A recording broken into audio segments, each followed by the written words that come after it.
কাছাড়ের বড়খলার ভাঙ্গারপাড়ে বিধ্বংসী অগ্নিকাণ্ড। সোমবার গভীর রাতে ভাঙ্গারপাড় বাজারে ভয়ঙ্কর অগ্নিকাণ্ডের ঘটনায় জ্বলে পুড়ে দুটি দোকান। রাতে মসজিদের মাইকে অগ্নিকাণ্ডের খবর ছড়িয়ে পড়তে লোকারণ্য পরিবেশ বাজারে। একদিকে আগুন নিয়ন্ত্রণে ঝাঁপিয়ে পড়েন সাধারণ মানুষ, অন্যদিকে সেই ঘটনাকে রাজনৈতিক ফায়দা তুলতে পিছু হটেননি কিছু নেতারা। দমকল বাহিনীর গাড়ি পৌঁছতে দেরি হওয়ার অভিযোগে প্রতিবাদে উত্তাল পরিস্থিতি সৃষ্টি করে তোলেন। এদিন ভাঙ্গারপাড় বাজারে ভয়ঙ্কর অগ্নিকাণ্ড, জ্বলে পুড়ে ছাই হয়েছে একটি ফার্নিচারের দোকান ও ওয়েল্ডিং দোকান।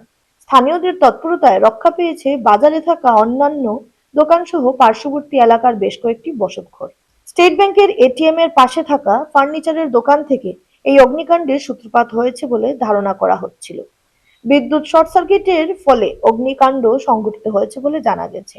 স্থানীয় মানুষ ও দমকল বাহিনীর প্রচেষ্টায় বেশ কিছু সময় পর নিয়ন্ত্রণে আসে আগুন। এতে রক্ষা পায় বাজারে থাকা অন্যান্য ব্যবসায়ীদের দোকান। ঘটনা ঘটেছে, এই ঘটনা নতুন নয়, বারবার ঘটতেই আছে। আর আমাদের এলাকা থেকে বারবার আমরা দাবি জানাচ্ছি যে ফায়ার ব্রিগেড বিগত 4 মাস আগে এখানে একটি ঘর আগুন লেগেছিল, একটি দোকান পুরা মানে জলে ছারখার হয়ে যায়, 4টা দোকান।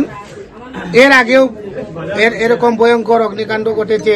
আজকে আবারও আমাদের নিয়ারেস্ট থানা থাকা সত্ত্বেও সেখানে ফায়ার ব্রিগেড নেই, যার কারণে আমরা দোকানগুলা বাঁচাতে পারি নাই।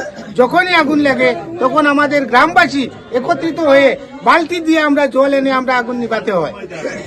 আমাদের বড়খলার থানায় যদিও একটা আছে, সেটা এখান থেকে অনেক দূর। আমার দাবি যে প্রতিটি থানায়, আমার বড়খলা সমষ্টি সহ কাছাড়ের জেলার প্রতিটি থানায় যেন একটি করে ফায়ার ব্রিগেড দেওয়া হয়, এটাই আমাদের সরকারের কাছে দাবি। কারণ বারবার অগ্নিকাণ্ডের ঘটনা ঘটে আমাদের বড়বাজারপুর থেকে শুরু করে এইদিকে তিনগড়ি পর্যন্ত, এখানের মধ্যে কোনো ফায়ার ব্রিগেড নেই। বড়খলায় থানায় যদিও আছে, সেটা সেই দিকটাও কভার করতে পারছে না, এত খারাপ ভয়াবহ রাস্তা। এখন আজকে আসার সময় বড়খলা থানার যে ফায়ার ব্রিগেডটি, সেটা কিশোরনাথ স্কুলের সম্মুখে দাঁড়িয়ে আছে, সে কোন দিকে যাবো রাস্তাই পাচ্ছে না। তারপর আমি এই দিক থেকে আসার সময় আমার পিছে পিছে সেই গাড়িটিকে নিয়ে আসি। এর ভিতরে আসার আগেই আমার গ্রামবাসীরা আগুনটি নিভিয়ে দেন। আমি সবাইকে ধন্যবাদ জানাই। এবং আমরা এখানে এখন ভাঙ্গারপাড় বাড়িতে এসেছি এই কারণে, আমাদের জেলা পরিষদ সদস্য এখানে আছেন, আমার মুসলিমউদ্দিন ভাই সহ আমরা এলাকাবাসী সবাই এসেছি। আমাদের একটাই দাবি, আমাদের ভাঙ্গারপাড় পুলিশ ফাঁড়িতে একটি ফায়ার ব্রিগেড দেওয়া হোক।